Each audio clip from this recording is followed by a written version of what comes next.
Hello and welcome back, guys. Today we're going to take a look at Royal Roaders, which is the current Korean championship tournament that's going on over there. And this is a very recent match, I believe from 1 or 2 days ago. And I picked this game specifically because it showcases, a little bit of a similar team comp, but at the same time, very opposite, play styles. This is the second part of a 2-video series. The previous one was about analyzing newer players and what they're doing wrong, and here we're trying to do the opposite. I want to try and show you guys what the good players are doing and how they're doing it. So while we're still on this screen, I just wanted to quickly mention the classes because you can see them very well here.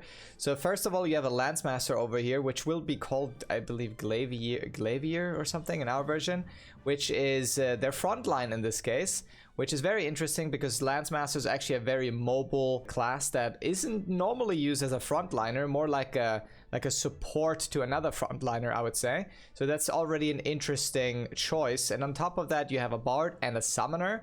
Obviously, in our version, neither Lancemaster nor Summoner will be there from the beginning, but I think they still showcase very specific playstyles that you can apply to existing classes already. And on the other side, you have a Deathblade, which is, my main, which is also a reason why I picked this video, and a Deadeye, which is also quite interesting because Deadeye is currently not considered that great, at least in Korea with the current patch, and a Bard. So the biggest difference here is that the left team here does not have a, maybe the red team I should say, the red team here doesn't have a proper double frontline setup, and they also don't have alternators.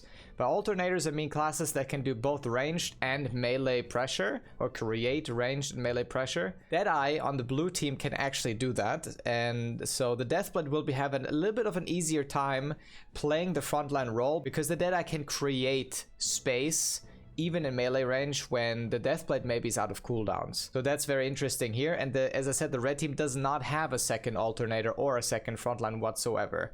So let's see how that plays out, and let's see what these guys will do to win or lose. Okay, so they're starting now. You can see that both sides are running into a similar corner, and the Deadeye's already hitting a stun from the back here, and that's also already a pretty big misstep by the Lancemaster. This is something that most Deadeyes do from the get-go. They try to fish for those staggers, and as you saw right there, a little bit maybe, the Lancemaster tried to auto-attack the initial staggers, but yet was still caught by the slow, and the last hit of that shot actually connected and did put on the hard CC, which is a pretty big misstep already. This will put red team a little bit behind when it comes to positioning, because now blue team has the advantage when it comes to FOV. So here you can already see a very different playstyle than, for example, Russia would have.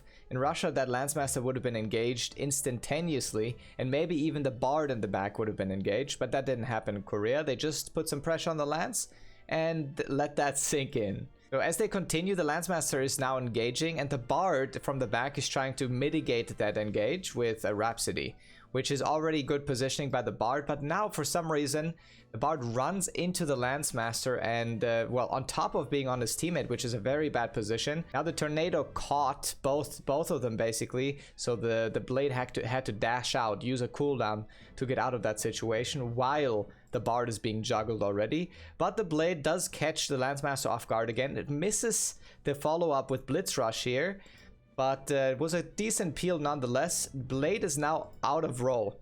But now watch the Blade, what the Blade is doing. The Blade is still very aggressive while not having a role, but using basically all the arsenal of super armors, and gets caught in it as well. So that's something that you have to really look out for if you play a ranged hard CC class.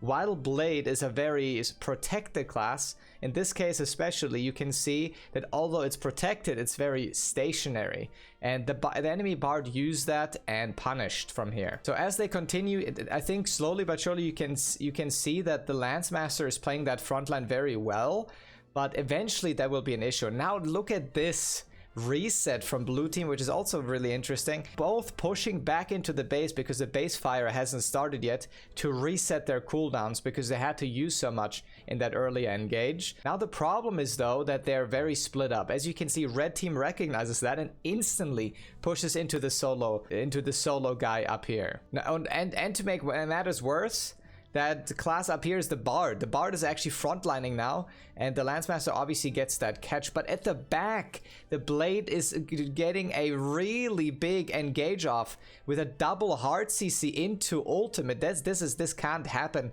and that's kind of the issue if you're playing a double backline comp. If the Blade gets both of you at the same time, it's lights out, and that's exactly what you see here. There's a lot of damage coming through and into the identity as well for even more damage, and that was like 80% of both players' health bars and finishing one of them off. And now this is a very, very, very good position for blue team, because now they're 3 versus 1. Now again, Korea is striking again. What they decide to push out because of the super armor, the invincibility of the respawn. So they decide to push out again and not risk getting caught in that. In Russia, a lot of the times, teams would have pushed that last player relentlessly, even if that means they will get punished a little bit afterwards. Because that would create momentum and, you know, in that sense would help out. But since blue team is still quite low, the Blade also still at the back. And as you can see, again, the Lancemaster is trying to push the backline while the Blade is doing the same for the other team. So now it's about which of them doesn't get caught. Well, it looks like both of them did. So it's kind of mirroring again. The Deadeye also gets a little bit of a combo off, and a good ultimate comes out from the Deadeye, but a huge Rhapsody again from the Bard. As I said, Rhapsody in this matchup is one of the most important and defining features, because both teams have access to it. So if both Bards use it properly, there's so much damage mitigation that can't really be countered unless the Bard is mispositioned. So they continue to pressure, and because of the Rhapsody, the Lancemaster is still alive. Also a quick tip for anyone who does play Bard or with a Bard, the Bard healing field basically has stacks. And what I mean by that, if the Bard here would run into this field while being full health, it would still consume one of those heals. So if you are full health and you're playing with a Bard with a heal field, try not to stand in it while someone else needs it more than you. And now blue team is in a very problematic position again, because both of them very low health, but again the Rhapsody completely mitigating the spear of Lancemaster, and now they're repositioning really aggressively here, the blue team. The Lancemaster is still alive just because of that Bard, and again the Rhapsody catches his Lancemaster and makes sure that he survives. And even in continuing the pressure, again another Rhapsody. As I said before, the Rhapsodies here are so important. By the way, Rhapsody is that purple pink field that the Bard does, for anyone that's very new. And now the Deadeye is kind of forcing a death here, so he gets a proper reset before the next fight breaks out. And the blue team is playing that very safely until the Deadeye is back. And now I love that Bard ultimate here. So what this does basically, it allows red team to push fully into a 3 versus 2 situation while the enemy Deadeye is respawning. So they can use the entire momentum they had before without really having to pay attention to that respawning Deadeye. So they're really trying to pressure here. I don't really like the Summoner ultimate, which is this big golem looking guy, because the Summoner ultimate will not really work here, because whenever a Bard uses a shield, good teams just run away from it, right? Because shields can't really be outplayed in this game. There's no way to break the shield, or like a way to, I don't know, mitigate the shield. Like the real counterplay to shields like this is running away. So the Summoner ultimate is kind of the same thing.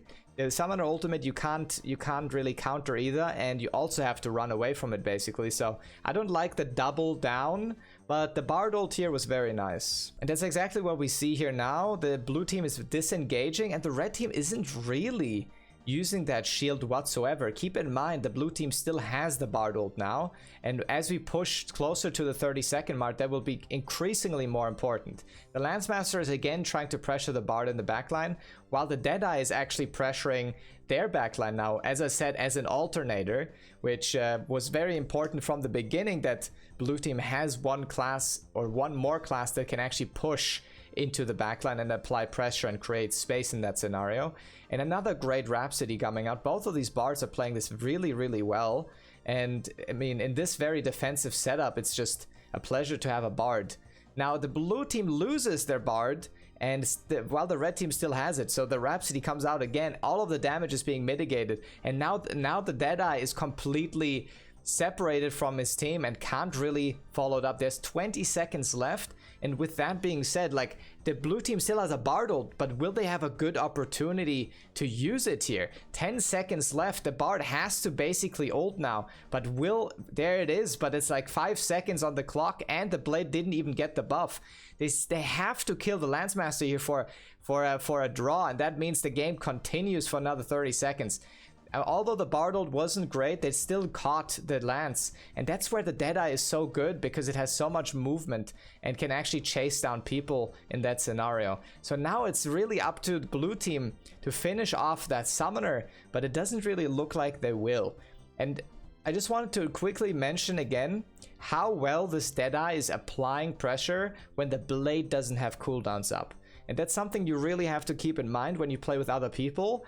There's a lot of strategy in rotating cooldowns. Classes like Blade have very long damage cooldowns, meaning even if the Blade does catch someone after the Blade used all of the damage cooldowns, there's not a lot of damage coming through afterwards, right?